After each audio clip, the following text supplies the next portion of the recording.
Coach, would you like to make an opening statement? And then Jonas will give you an opportunity to make an opening statement, and then we'll open up for questions.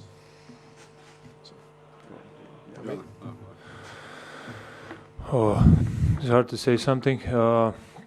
Yeah, want to congrats France, but what happened in the end, it was kind of tough from referees standpoint. It was not acceptable. Last couple calls, it was I don't know, terrible. So I don't know. It has to be something done for this. Do we have any questions?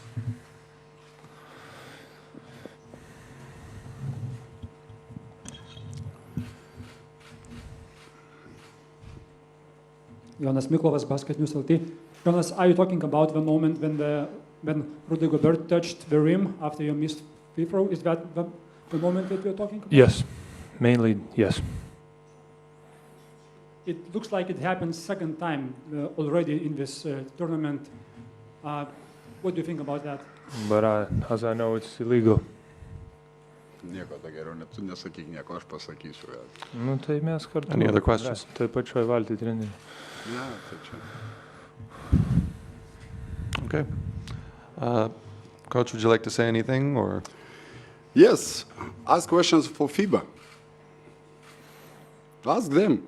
Why are you asking me about such a refereeing? Second game in the row. One game against Australia, we're playing rugby. Second game, we cannot play even with contact. This is joke. This is not basketball. This is not system. For what they have this war system? You don't need to be smart.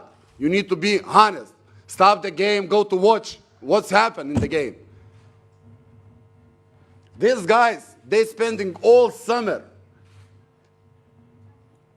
2 months without families.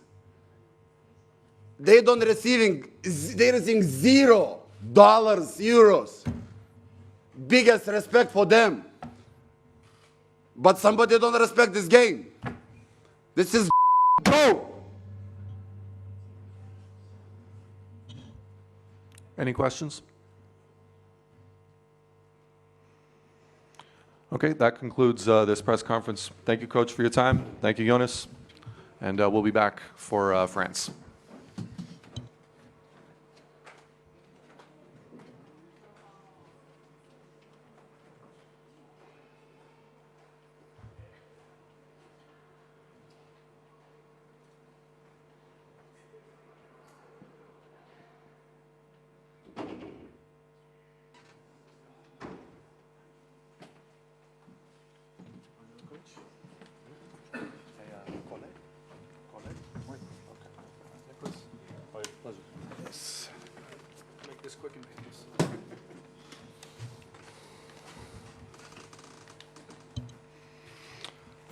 Good evening. This is the post-game press conference for France versus Lithuania. France defeated Lithuania 78-75. Just a reminder, this press conference will be conducted in English. When you receive the microphone for a question, please wait until you've received said microphone and make sure you say your name, your media outlet, and the country you represent. Joining us, of course, is head coach Vincent Collet and Nicolas Batum. Coach, I'd like to give you a chance to make an opening statement. Nicholas, then if you could make an opening statement, and then we'll open the floor to some questions. Okay? Nicholas, I think your coach is asking you to go first. Now, once again, we had a great start. No, that's what we think we've been doing for the last 4 games, is to start the game with a great intensity, especially on defense. And as a team, both units did a good job, especially in second half. I think we gave up too many fouls in the second quarter. We give them too many free throws to keep them in the game. And then second half, there was just a big battle. They came back, they didn't give up. That was a tough game. Both teams didn't make a lot of shots, but that was an ugly game. But that was a game we just do or die, especially for them. And maybe for us as well. So we could put ourselves in a bad position against Australia. So we needed this win. And at the end, Fournier took over, Decolo took over, the 2 main guys for us on offense took over, make big shot, And the other side, we make big stop when it matters, even when they took the advantage. So that's a good team win for us. Coach, would you like to say a few words before we open up for questions? As Nico said, we started the game the right way. I would say until halftime. I was very happy with our performance. We didn't turn it over at all in first half. We had okay control of defensive rebound, which we knew before the game it would be one of the big key. We knew how aggressive Lithuania attack the defensive boards of opponents, and for us to control that was the main thing. It was more difficult after that. Okay, they finished with 14, and that's one of the reasons they came back in the game, and also the inside game. And fourth quarter, we missed few open shots that could give us an easier win. Also, the last 2 minutes, 3 times we almost got steals. We had some good defense. We touched the ball, but the ball was coming back in their hands. And until the end, it was difficult. But as Nico said, we made 2 big shots. The last one from Nando and the one before from Evan. But I think when you see the whole game, we deserve this win. Mm-hmm. And do we have any questions?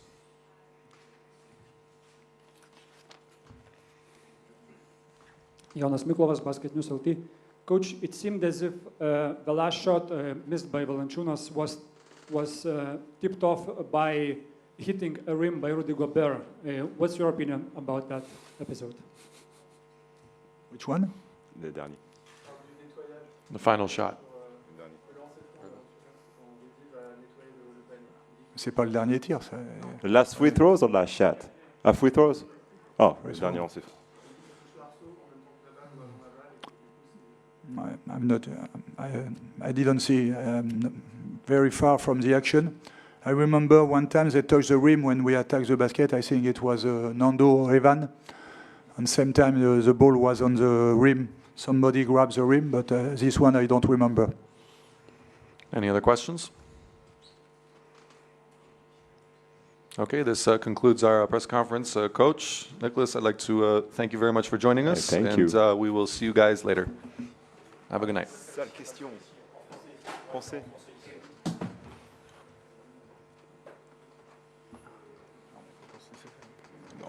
Sorry, if we're gonna do the questions in French, is it possible that we can do it outside, over there? Go right ahead. Yeah, no, that's fine. Okay. Just because from what we've done before, we usually had them outside. That's why. But I don't have a problem here. That's fine. I played 36 minutes. I need to be sit down. Thank you. Fair enough. Save my legs. 35. Appreciate it. Thank you. All right, so I'll just mediate for you guys then. So anyone wants to go first?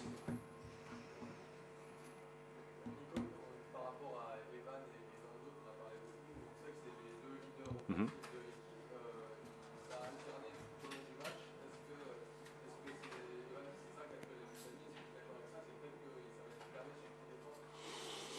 C'est un peu la hiérarchie qu'on avait mis en place aussi dès le début. Voilà, chacun a son rôle. Et on sait très bien qu'à la fin du match, avant on avait Tipeee, c'est ce que j'ai dit il y a quelques matchs, déjà on avait Tony. Et maintenant on a 2 gars, même si on avait déjà Nando à l'époque, mais c'est vrai que la hiérarchie a un peu changé. On a 2 gars qui peuvent coup sur coup faire des choses différentes, mais avec le même résultat. Et c'est Evan et Nando, et ce match-là, ils ont pris les choses en main quand il fallait en attaque, à attaquer le cercle, à mettre la pression sur les défenses et à prendre les bonnes décisions. Et non, c'est très bien ce qu'ils ont fait, c'est très bien, on a besoin de ça pour la suite.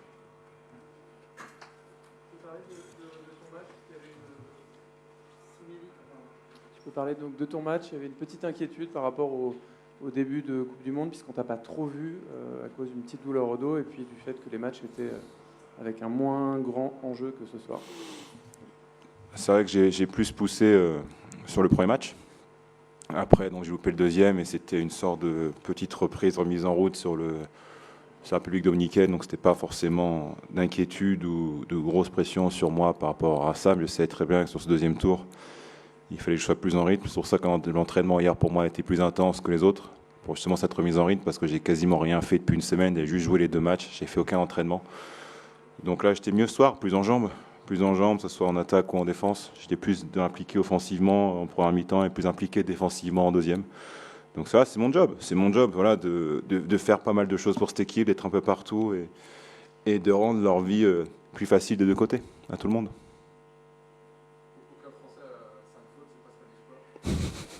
On a quand même bouclé à 4.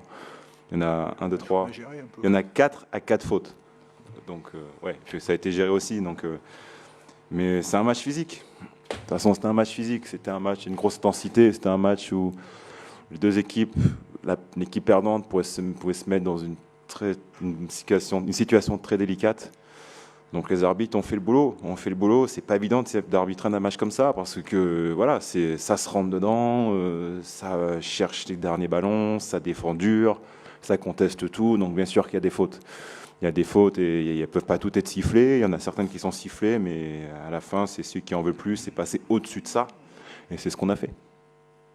Qu'est-ce que ça dit sur votre équipe d'avoir surmonté ce moment où les fautes tombaient contre vous? On n'a pas perdu notre lucidité, quoi. On est resté très lucide parce que même si à la fin ils font un big run, ils mettent moins de points en deuxième qu'en première.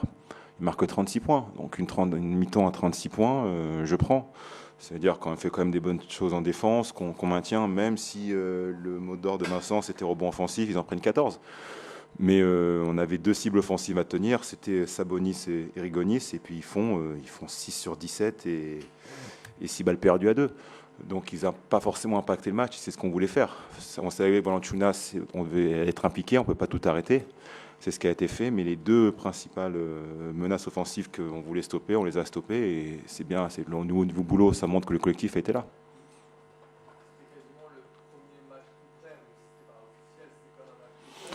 Déjà, l'Allemagne, c'était quand même très tendu parce que c'est une entame. On connaît des fois l'historique de l'équipe de France sur les entames de tournoi. Il nous fallait justement qu'on change ça avec cette équipe qui est différente. Donc là, on avait fait l'Allemagne déjà un match très très intéressant. Et à la suite, on était seuls sur les 2 premiers, sur les 2 suivants, mais l'Allemagne était intéressante et ce soir pareil. Et ça montre un visage qu'on n'a peut-être pas encore montré pour l'instant.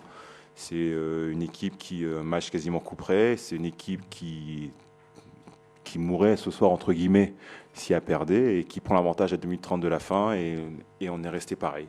On ne marquait pas forcément de tir, mais la défense ne bougeait pas. J'avais un plus gros morceau. Je ne pensais pas que j'allais jouer 4 sur Sabonis, donc il fallait que je travaille là-dessus. Rudy a bataillé avec Valanciunas. Evan et Nando, même s'ils avaient du boulot à faire en attaque, couraient sur tous les écrans, ne lâchaient pas sur les courses des ailiers. Et Andrew, avec 4 fautes, il a mis une pression non-stop, quoi qu'il arrive, en ne pensant pas faire la 5e. Donc ça montre voilà, que même dans les moments difficiles, sans paniquer, on arrive quand même à garder une certaine lucidité. Et c'est une très bonne chose pour la suite. On verra lundi. Jusqu'à lundi. Ça sert à rien de penser trop loin. De rien.